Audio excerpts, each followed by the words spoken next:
Jérémie Bentham, Déontologie ou sciences de la morale, 1834, chapitre 1. Principes généraux. Alliance entre l'intérêt et le devoir.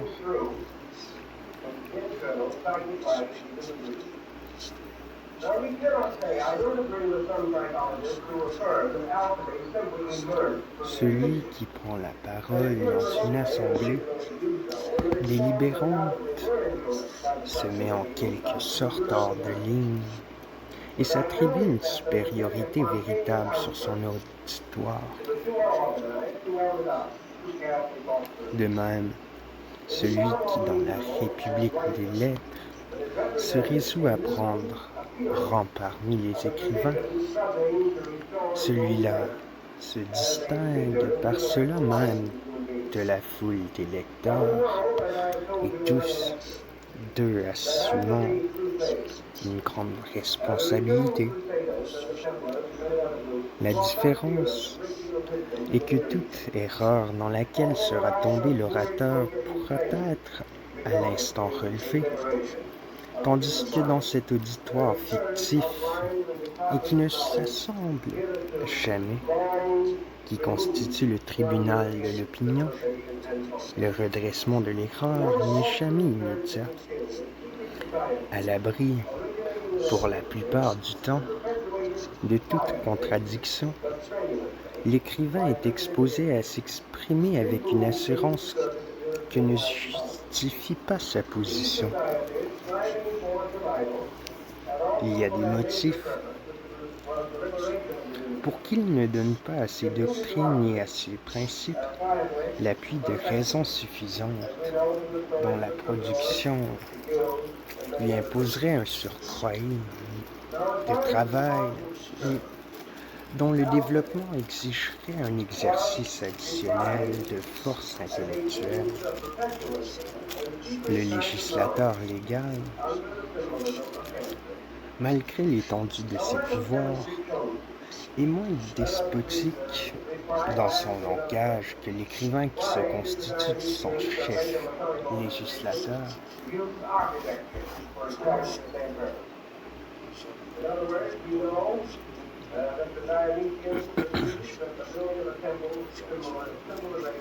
Du peuple, il promulgue des lois sans exposer les motifs, et en général, ces lois ne sont que l'expression de sa volonté suprême et de son bon plaisir.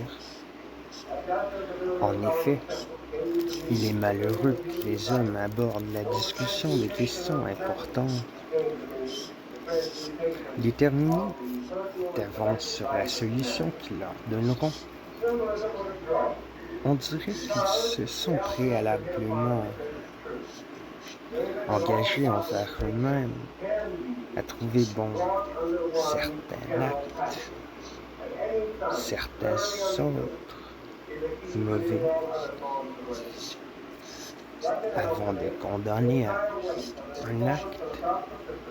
Il exige que son incompatibilité avec le bonheur des hommes soit démontrée. De telles investigations ne conviennent point à l'instructeur dogmatique. Il ne saurait donc s'accommoder du principe de l'utilité. Il aura pour son usage un principe à lui. Pour soutenir son opinion, il fera de cette opinion un principe. Je proclame que ces choses ne sont pas bien, dit-il avec une dose suffisante d'assurance, donc elles ne sont pas bien. Il est évident que cette manière de raisonner, par laquelle l'affirmation d'une opinion tient lieu de preuve et constitue une raison suffisante, doit mettre sur le même niveau les idées les plus extravagantes et les opinions les plus salutaires.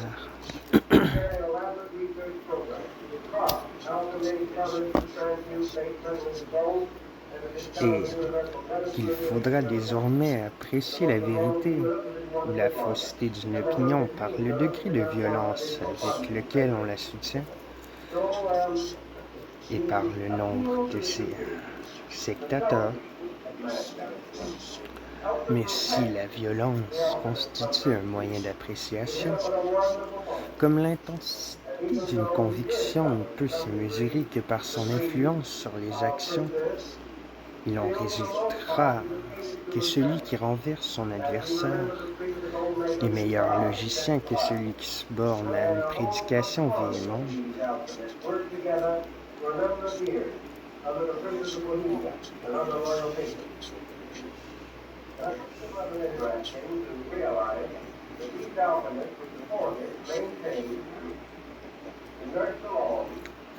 Celui qui lui coupe la gorge, meilleur logicien encore, et qu'enfin tous deux doivent céder le lieu, la palme, à celui qui met son antagoniste à la torture avant de lui ôter la vie.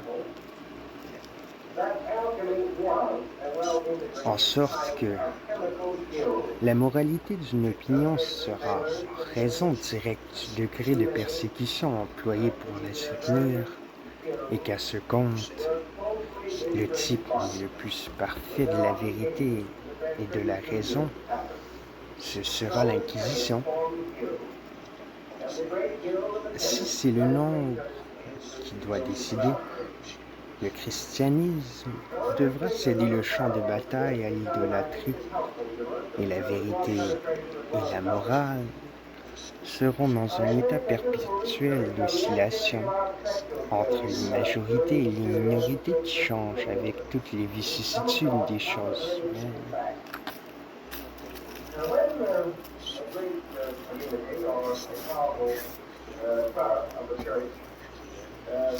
Celui qui, dans toute autre occasion, dirait « Cela est comme je dis, parce que je dis que cela est ainsi », celui-là ne paraîtrait pas d'avoir dit grand-chose.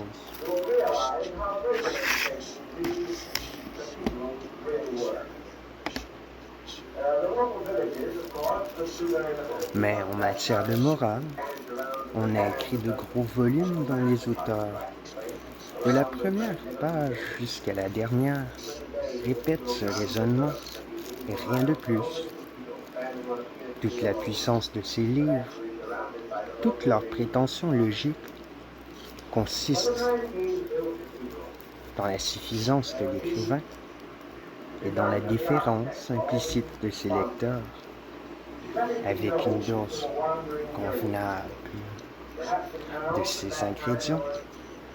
On peut tout faire passer indifféremment. De cette arrogation d'autorité est né le mot obligation, du verbe latin obliquo.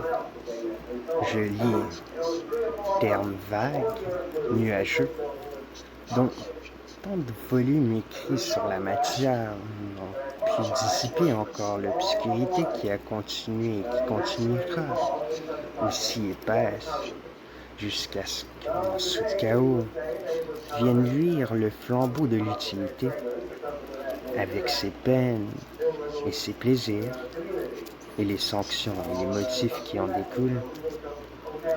Il est en effet fort inutile de parler de devoir. Le mot même a quelque chose de désagréable et de répulsif. Qu'on en parle tant qu'on voudra, jamais ce mot ne deviendra règle de conduite. Un homme, un moraliste, s'étale gravement dans son fauteuil, et là, vous le voyez dogmatiser en phrases pompeuses sur le devoir et les devoirs. Pourquoi personne ne l'écoute-t-il? Parce que, tandis qu'il parle de devoir, chacun pense aux intérêts. Il est dans la nature de l'homme de penser avant tout à ses intérêts, et c'est par là que tout moraliste éclairé jugera qu'il est de son intérêt de commencer. Il aurait beau dire et beau faire, à l'intérêt le devoir cédera toujours le pas. L'objet que nous proposons dans cet ouvrage, c'est de faire ressortir les rapports qui unissent l'intérêt au devoir dans toutes les choses de la vie. Plus on examinera attentivement ce sujet, plus l'homogénéité de l'intérêt et du devoir paraîtra en évidente. Toute loi qui aura pour objet le bonheur des gouvernés devra tendre à ce qu'ils trouvent leur intérêt à faire ce dont elle leur impose le devoir. En scène morale, le devoir d'un homme ne saurait jamais consister à faire ce qu'il est de son intérêt de ne pas faire.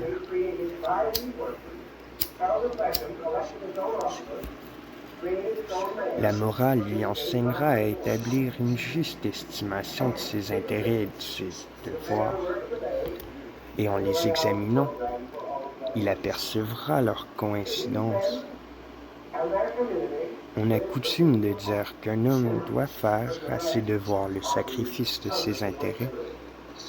Il n'est pas rare d'entendre citer tel ou tel individu pour avoir fait ce sacrifice, et on ne manque jamais d'exprimer à ce sujet son admiration, mais en considérant l'intérêt et le devoir dans leur acception le plus large, on se convaincra que dans les choses ordinaires de la vie, le sacrifice de l'intérêt au devoir n'est ni praticable, ni même beaucoup à désirer. Que ce sacrifice n'est pas possible, et que s'il pouvait s'effectuer, il ne contribuerait en rien à ce bonheur de l'humanité. Toutes les fois qu'il s'agit de morale, il est invariablement d'usage de parler des devoirs de l'homme exclusivement. Or, quoi qu'on ne puisse établir rigoureusement en principe que ce qui n'est pas de l'intérêt évident d'un individu ne constitue pas son devoir, cependant, on peut affirmer positivement qu'à moins de démontrer que telle action ou telle ligne de conduite est dans l'intérêt d'un homme, ce serait peine perdue que d'essayer de lui prouver que cette action, cette ligne de conduite, sont dans son devoir. Et cependant, c'est ainsi son action qu'on a procédé jusqu'à présent, de voir les prédicateurs auxquels sont surlignés la morale. Il est de votre devoir de faire cela. Votre devoir est de vous abstenir de ceci. Et l'on avouera que de cette manière, la tâche du moraliste n'est pas difficile. Mais pourquoi est-ce mon devoir? Voici quelle sera à peu près la réponse à cette question. Parce que je vous l'ai ordonné, parce que c'est mon opinion, ma volonté. Oui, mais si je ne confirme pas votre volonté, dans ce cas, vous aurez grand tort. Ce qui veut dire, je désapprouverai votre conduite.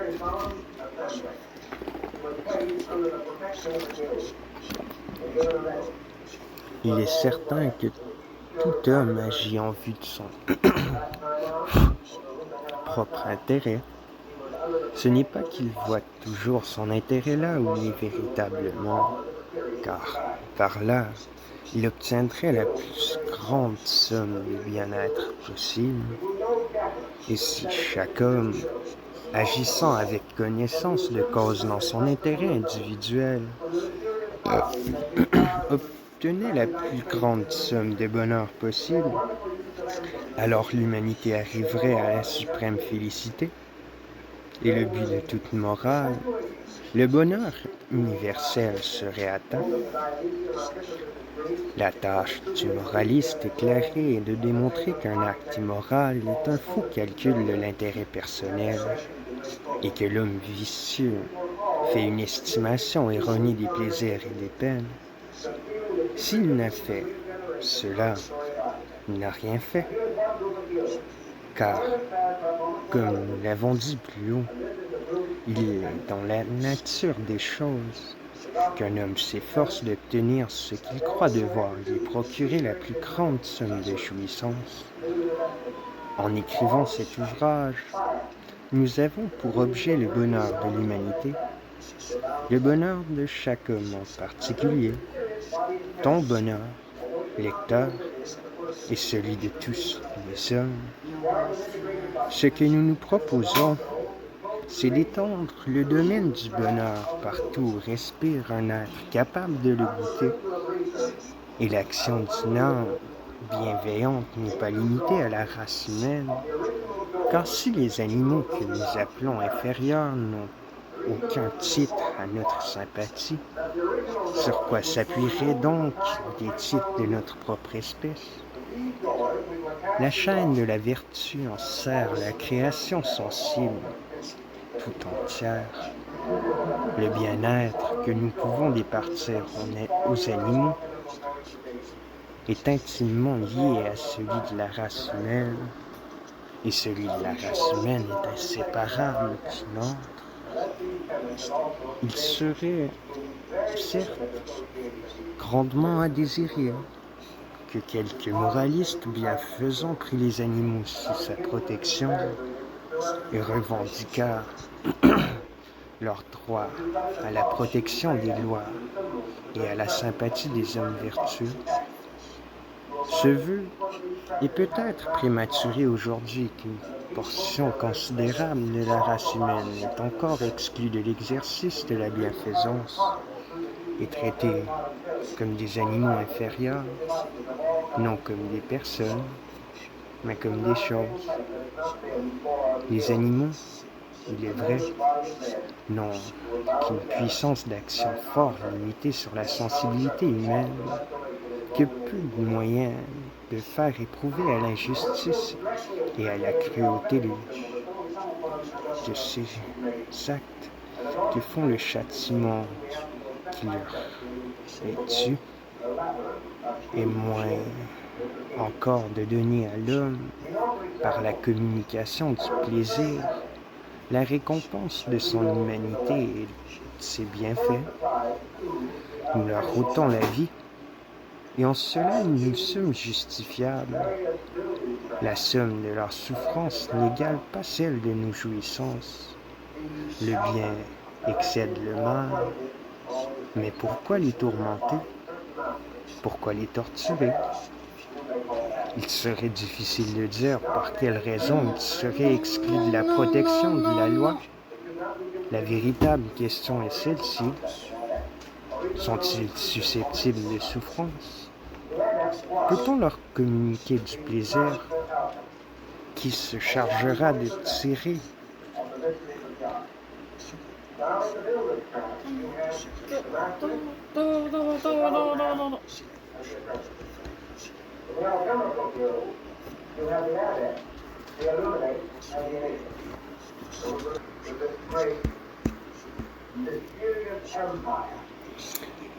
Qui se chargera de tirer de la ligne de démarcation qui sépare les degrés divers de la vie animale,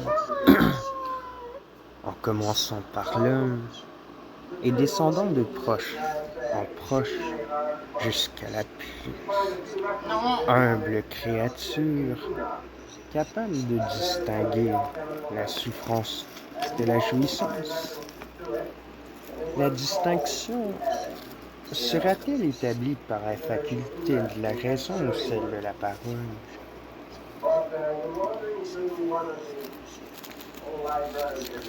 Mais un cheval ou un chien sont, sans comparaison, des êtres plus rationnels et des compagnons plus sociables qu'un enfant d'un jour, d'une semaine ou même d'un mois, et en supposant même qu'il en fût autrement.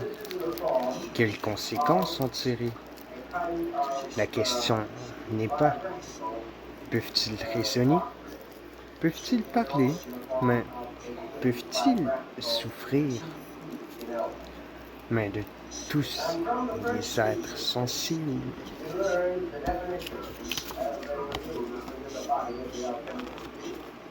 les uns sont ceux qui nous touchent de plus près et qui doivent nous être le plus chers. Et comment pourrez-vous travailler le plus efficacement à leur bonheur? Comment, si ce n'est par l'exercice des vertus, de ces qualités dont la réunion constitue la vertu? La vertu se divise en deux branches, la prudence et la bienveillance effective. La prudence a son siège dans l'intelligence, la bienveillance effective. La prudence a son siège dans l'intelligence. La bienveillance effective se manifeste principalement dans les affections. Ces affections qui, fortes et intenses, constituent les passions. La prudence, à son tour, se divise en deux.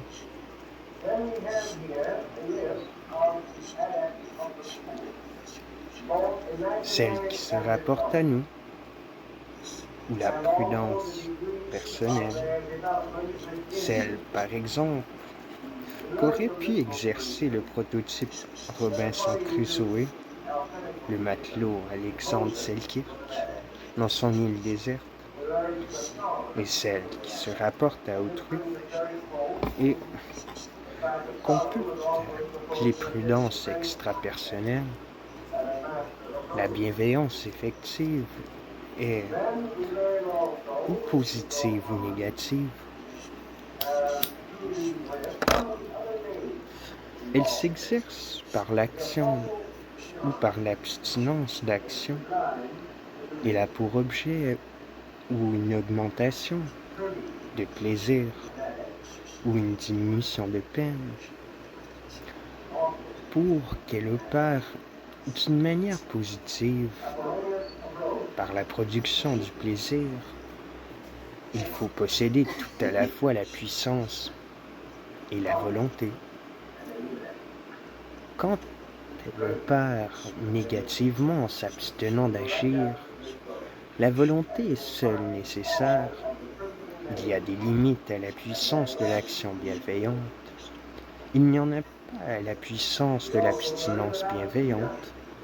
Et l'abstinence d'action peut comporter une quantité de vertu ou de vice égale à celle que comporte l'action elle-même.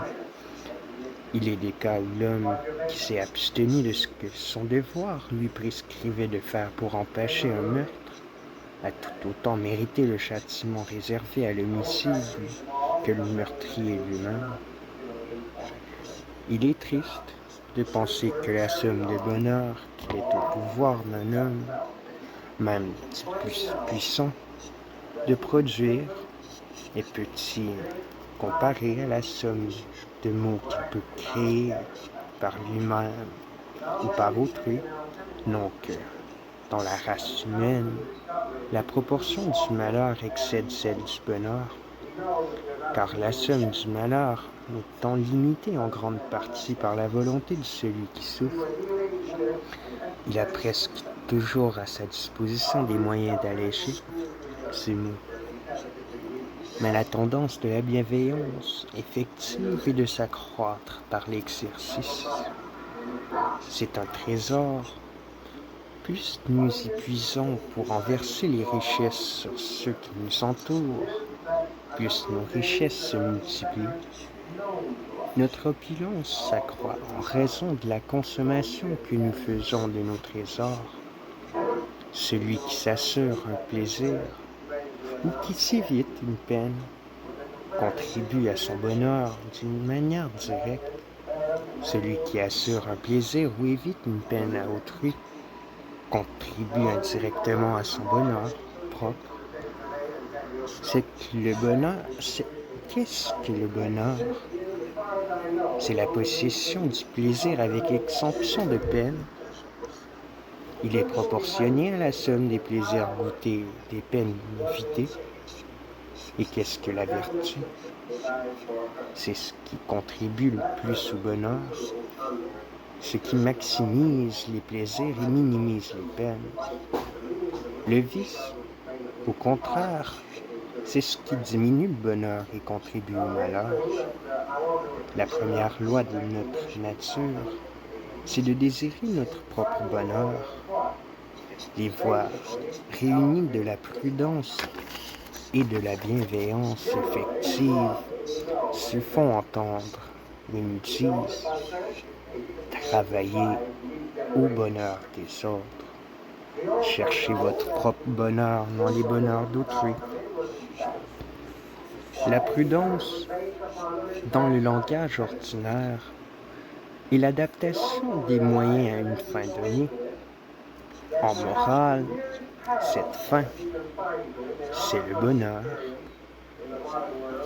Les objets sur lesquels doit s'exercer la prudence sont nous-mêmes et autrui.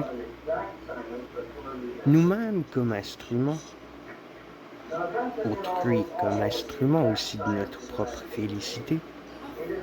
L'objet de tout être rationnel, c'est d'obtenir pour lui-même la plus grande somme de bonheur.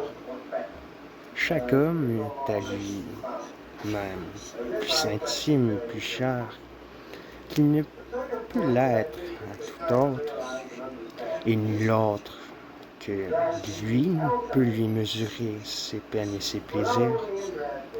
Il faut, de toute nécessité, qu'il soit lui-même le premier objet de sa sollicitude. Son intérêt doit, à ses yeux, passer avant tout autre.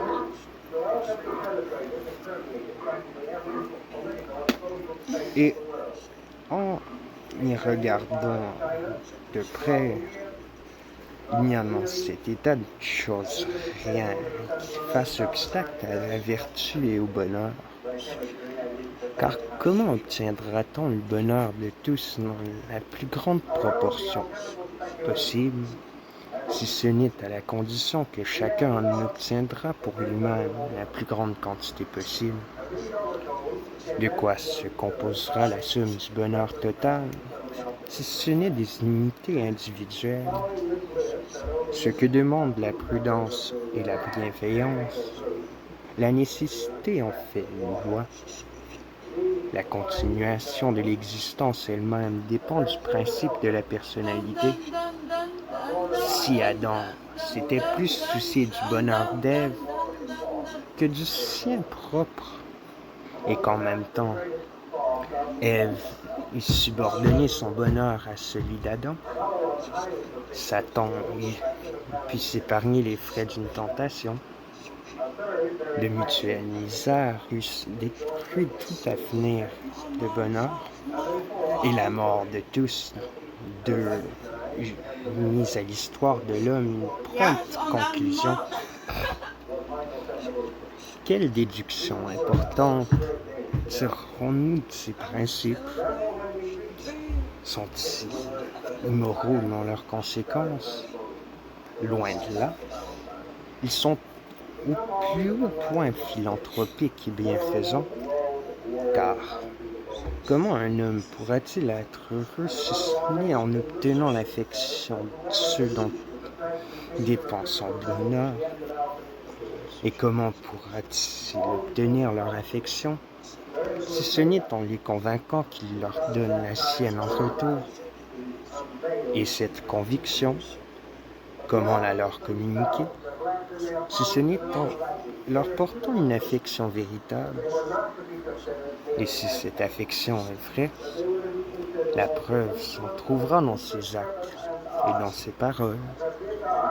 Helvétius a dit que pour aimer les hommes, il faut peu en attendre. Soyons donc modérés dans nos calculs, modérés dans nos exigences. La prudence veut que nous n'élevions pas trop haut la mesure de nos espérances, car le désappointement diminuera nos jouissances et nos bonnes dispositions envers autrui, tandis que, recevant de leur part des services inattendus qui nous donnent le charme de la surprise, nous éprouvons un plaisir plus vif et nous sentons se fortifier les liens qui nous unissent aux autres hommes. Pour que le principe de l'utilité conserve son influence, il faut l'avoir continuellement en vue. Et pour cela, dans l'expression de toutes les maximes qui lui sont subordonnées, il faut qu'on aperçoive leur relation avec cette maxime fondamentale. Ce n'est pas assez que la raison assignée à un acte soit en elle-même conforme à ce principe. Cette conformité doit elle-même être l'objet d'un examen et d'un contrôle attentif. C'est le seul moyen d'empêcher que les personnes qui ne sont pas suffisamment imbues du principe, celles qui n'ont pas encore gravi les hauteurs de l'utilité établie son trône, soient égarées par les dogmes despotiques de l'ascétisme ou les sympathies d'une bienveillance imprudente et mal dirigée, que le moraliste tourne sans cesse ses regards vers ce principe dominant, comme le tournesol vers le soleil.